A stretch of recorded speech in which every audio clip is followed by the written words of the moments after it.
शाम के लगभग 5 बज रहे थे। आसमान में घने बादल जमा हो गए थे और हवा में वह नमी थी जो बारिश से ठीक पहले होती है। रोहन 24 साल का कॉलेज से घर लौटा ही था। जैसे ही उसने बैग रखा, बाहर से आवाज आई। आवाज भाभी अनवी की थी। रोहन, बरामदे में आओ जरा। रोहन बाहर आया तो दृश्य देखकर ठिठक गया। बारिश की पहली तेज फुहारें गिर रही थी और अनवी भाभी बरामदे में बिना छतरी के खड़ी थी। हवा में उड़ते बाल, भीगी पलकें और मुस्कुराता चेहरा। उनकी हल्की साड़ी भीगकर बदन से चिपक गई थी, लेकिन उनकी हंसी किसी का भी दिल धड़का दे। आप भीग क्यों रही है भाभी? रोहन ने हैरानी से पूछा। अनवी खिलखिलाई। कई दिनों से बारिश को महसूस नहीं किया था। आज दिल किया तो सोचा भीग लूं। बरामदे की पीली लाइट में वह बहुत खूबसूरत लग रही थी। रोहन अनजाने में ही उन्हें देखता रह गया। अचानक एक तेज हवा चली और भाभी के बाल उनके चेहरे पर चिपक गए। उन्होंने बाल हटाने के लिए हाथ उठाया, लेकिन उंगलियां कांप रही थी। रोहन ने कहा, अंदर चलिए भाभी, ठंड लग जाएगी। अनवी धीरे से मुस्कुराई। तुम आओ तो चलूं? उसकी आंखों में नरम चाह थी। रोहन एक पल के लिए रुक गया। बारिश, हवा और उसके बीच खड़ी भाभी। उसकी धड़कनें तेज हो रही थी। वो उनके पास गया और बोला, चलो भाभी, आप भी। अनवी ने होठ काटते हुए कहा, पहले पकड़ो मुझे, फिसल न जाऊं। रोहन ने उनका हाथ पकड़ लिया। उनकी उंगलियां ठंडी थी, पर स्पर्श में एक अजीब सी गर्माहट थी। जैसे ही दोनों अंदर आए, भाभी के शरीर से पानी की बूंदें फर्श पर गिरने लगी।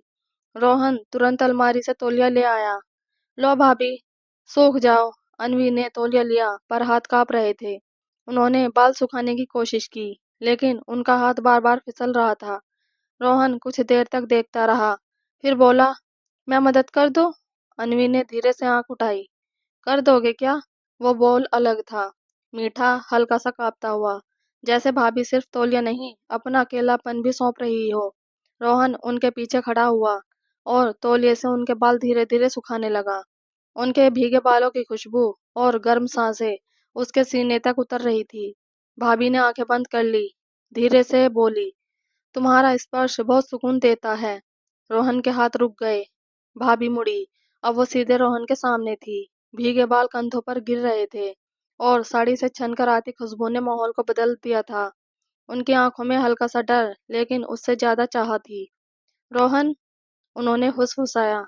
हाँ भाभी, ये जो तुम्हारी आंखें हैं, इनसे भाग नहीं पाती मैं।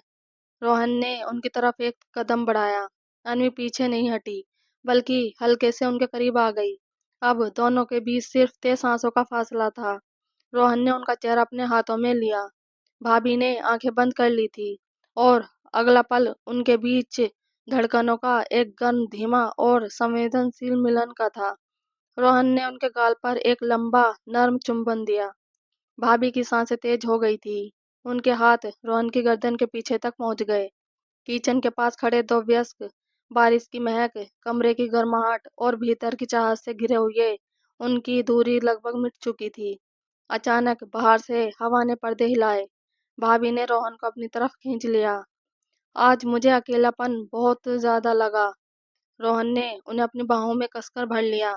भाभी का शरीर उसके सीने से सटा था, गर्म, कोमल और चाहत से भरा हुआ। दोनों बरामदे की तरफ बढ़े। बारिश अभी भी चल रही थी, लेकिन अब दोनों अंदर एक दूसरे की गर्माहट में डूबे थे। भाभी ने कहा, रोहन, अगर आज मैं तुम्हारे थोड़ा और करीब आऊं तो तुम क्या बुरा मानोगे? रोहन ने धीरे से कहा, मैं तुम्हें कभी भी दूर नहीं करूंगा। उनकी उंगलियां फिर से एक दूसरे में फंस गई। रोहन ने उनका माथा चूमा। भाभी ने रोहन के सीने पर हाथ रखा और दोनों उसी बरामदे में बैठ गए, जहां कुछ देर पहले बारिश ने उन्हें भिगा दिया था। अब दोनों के दिल एक दूसरे में भीग रहे थे। कुछ देर बाद भाभी ने कहा, शायद यह सब होने वाला ही था। रोहन ने पूछा, क्यों? भाभी ने मुस्कुराकर कहा, क्योंकि तुम्हारी आंखों में मैंने पहली बार खुद को सुंदर महसूस किया। रोहन ने उनका हाथ चूमा। और आपकी मुस्कान में मैंने पहली बार चाहत महसूस की। भाभी ने आंखें बंद कर ली। उनका सिर रोहन के कंधे पर टिक गया। बारिश रुक चुकी थी, लेकिन उनके सीने में और दिलों में एक नया मौसम जन्म ले चुका था, गर्माहट का, नजदीकियों का और एक अनकहे रिश्तों का। Thanks for watching. अगर आपको हमारी स्टोरी पसंद आई हो तो प्लीज़ लाइक, कमेंट और सब्सक्राइब जरूर कीजिएगा।